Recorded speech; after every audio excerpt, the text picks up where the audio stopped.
yi dañuy fay tegal leen ay real waay nga fi naan seen biir gox doo saw nañ leen di jox dañu fële fekki la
Et un certain nombre de questions ont été posées, qui sont résumées en 5 grands points.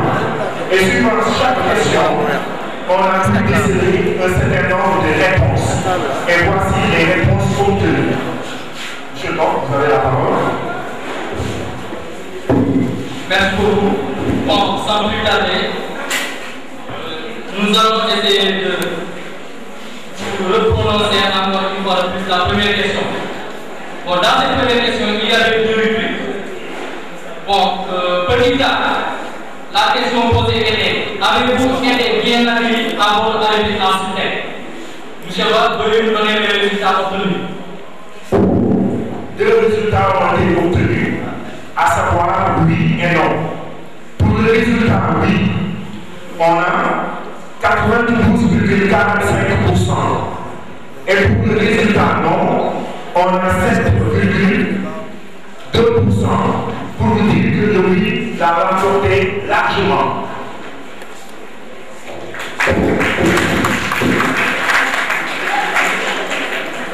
Par conséquent, nous jugeons très favorable l'accueil à l'Institut deuxième question. Dans cette deuxième question, la question posée est: est-ce que Suptec Badis a été disponible? Monsieur Ba, veuillez nous communiquer les résultats obtenus. Toujours les deux réponses, à savoir oui et non. Et concernant l'accueil, on a pour oui 85,46%. Et pour non, on a 17,26%. Donc le oui l'emporte largement.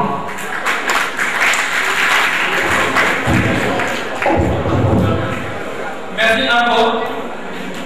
Ce résultat que vous venez de communiquer atteste encore une fois de plus la disponibilité et la bonne qualité des prestations offertes par le Suptec Badis.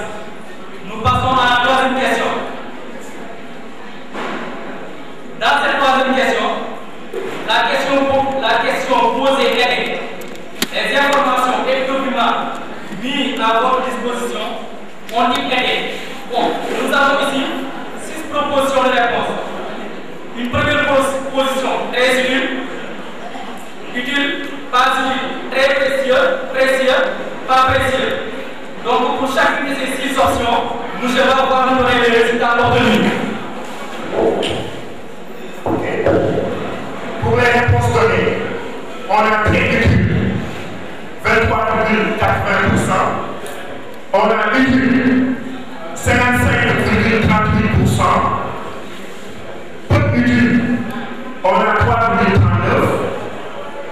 très précieux, on a 4,72%, précieux, on a 5,55%, pas précieux, on a 4,7%. Ici, on constate que le résultat utile l'emporte à plus de 55,38%.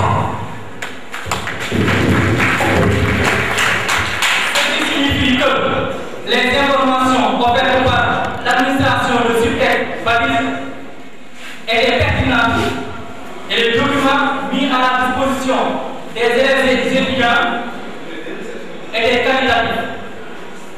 Nous passons ainsi à la quatrième question. Dans cette rubrique, la question posée est: les prestations offertes par les professeurs, les prestations qui vous sont fournies par les professeurs sont-elles? Les options de réponse étaient 4. Premièrement, nous avons très satisfaisante, ensuite satisfaisante, puis peu satisfaisante et enfin insatisfaisante. Monsieur Ba aura le plaisir de nous communiquer les résultats obtenus à ce point. Merci. Encore une fois, concernant les réponses, on a satisfaisante 49,15%, on a très satisfaisante 25,42%, on a peu satisfaisante 21,18%, insuffisante 4,23%. Pour vous dire que concernant les professeurs, les étudiants ont noté positivement, à savoir presque 50%.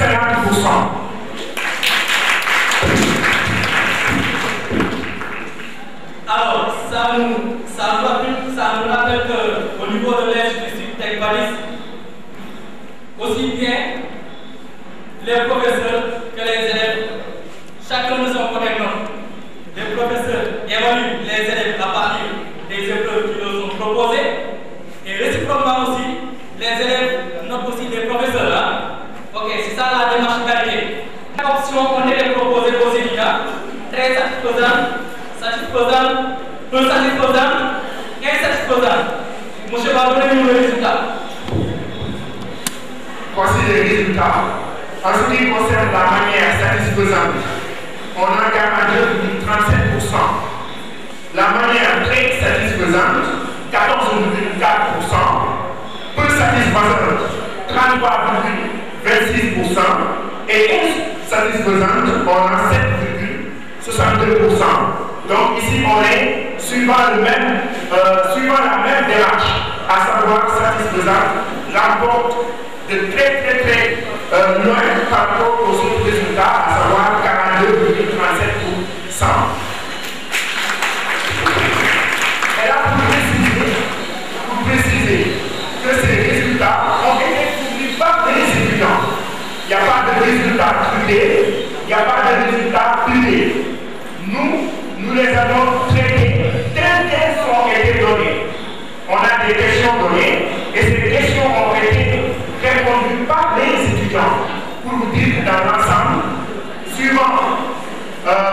les conditions au niveau de ce texte, l'enseignement au niveau de ce texte, la qualité au niveau de ce texte, on peut dire que largement on a la moyenne. Mais on dira tout mieux faire. Voyez, on ne va pas se contenter des résultats pour dire qu'on a, c'est bon. Nous, ce qui nous intéresse tout simplement, c'est rendre l'école d'un niveau très très élevé. Et Inch'Allah, avec l'aide des parents d'élèves, avec l'aide des étudiants et le corps professoral ici présent, on sera en mesure d'aller très loin et pourquoi pas être le meilleur institut au niveau national, voire sous-régional.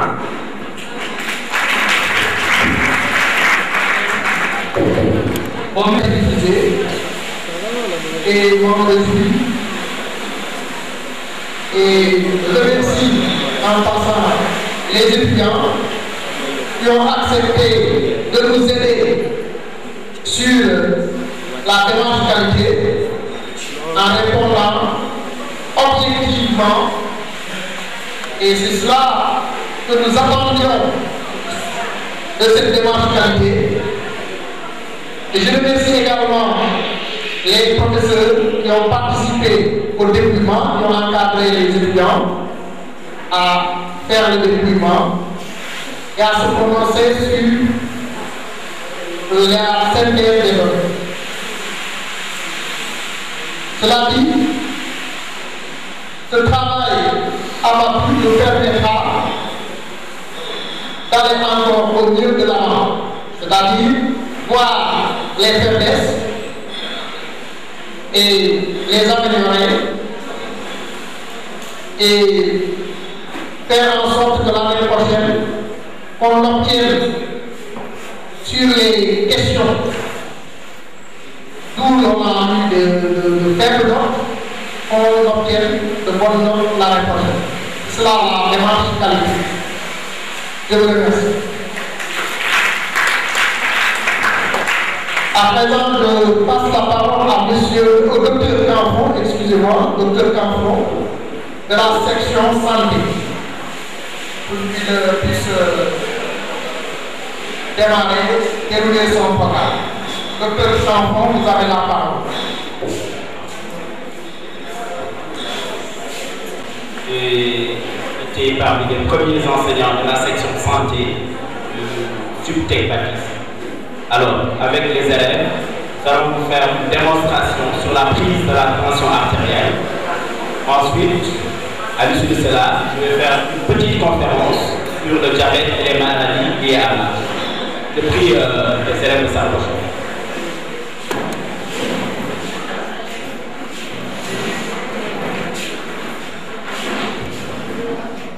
La prestation avec le docteur Christophe Canfon. dafa am section yu bëri ci santé dafa am infirmière d'état dafa am bac mën na def formation bi day durer 3 ans bu benn am na section sage-femme d'état am bac aussi mën na ko def mais sage-femme yi ngeen gis à côté am na ñoo xam ne am nañu BFM mais amuñu bac mën nañ def section assistant infirmier d'état donc section yooyu la moo am ci Subtech Baptiste léegi nag da ngay fi nekk bokk section sage-femme ak infirmière d'état donc ñoo leen di présenté benn sketch bu leen di expliquer nu ñuy jëlee tension lan mooy tension ak lu mu mën a indi ci nit ak li ñu mën a def pour aar alors jox la parole à l'élève.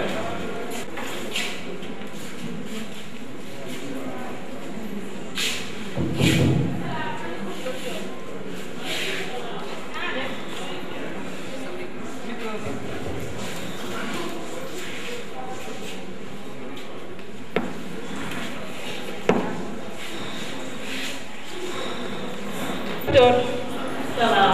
naa def. yaa ngi fi jàmm. naka liggéey bi. ñoo ngi si jàmm. ñëpp a ngi si jàmm. ñëpp a ngi si jàmm. man Fatou Kiné Diatta. Diatta moom xanaa joolaa. man Balant laa. voilà ak yëpp da benn. ñu ngi si jàmm. sëñ bi dafa liggéey.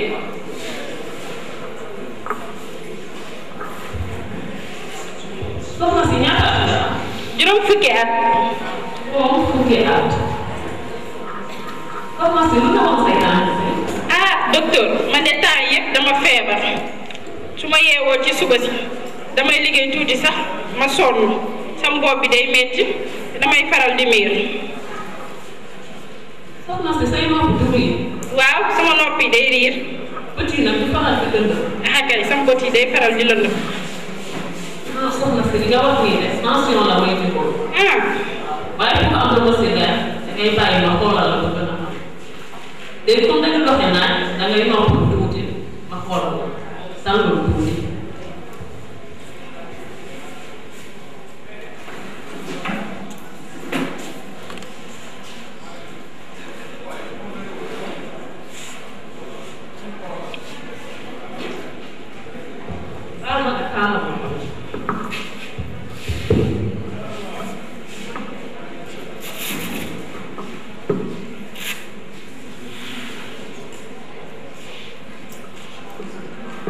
docteur mbaa lii du métti.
ah docteur lu ciy pexe.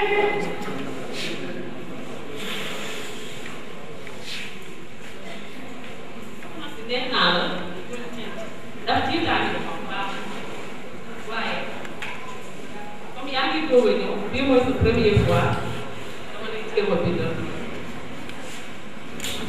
rendez-vous c'est 15 jours waaye nag tension bi dafa dee loo xamante ne dafa soxla noppalu surtout nga wàññi xorom bu bëri.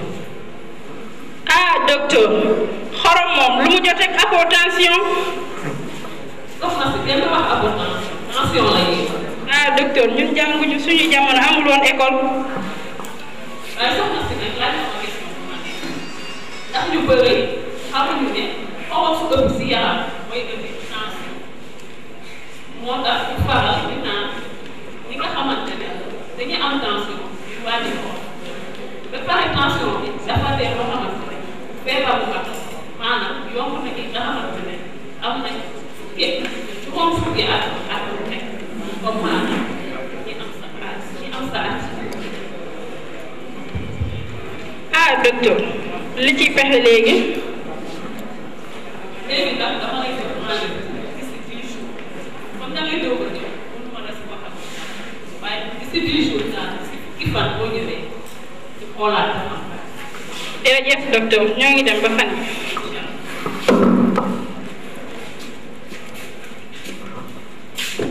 pour ñu ne amee nga tension moo tax mu joxaat ko rendez-vous bi la ñuy xool mooy deuxième rendez-vous dans 10 jours d'accord.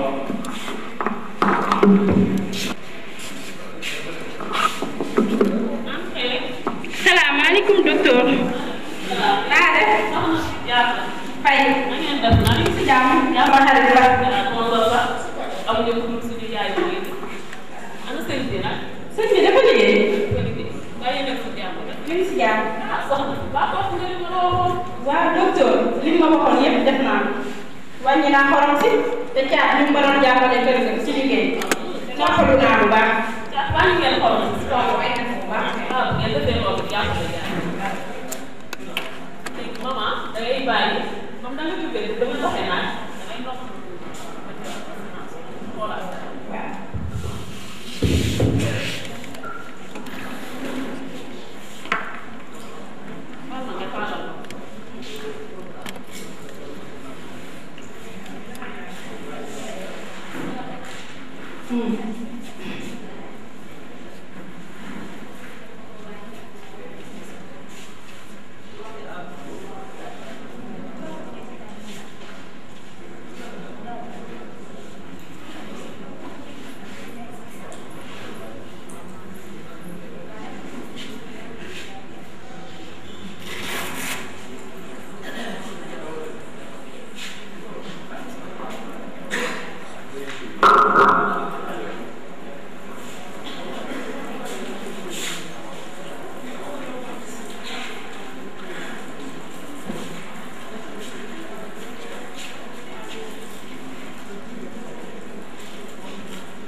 jarul yéene tiitaay wante tension bi moom fu mu newoon la demee léegi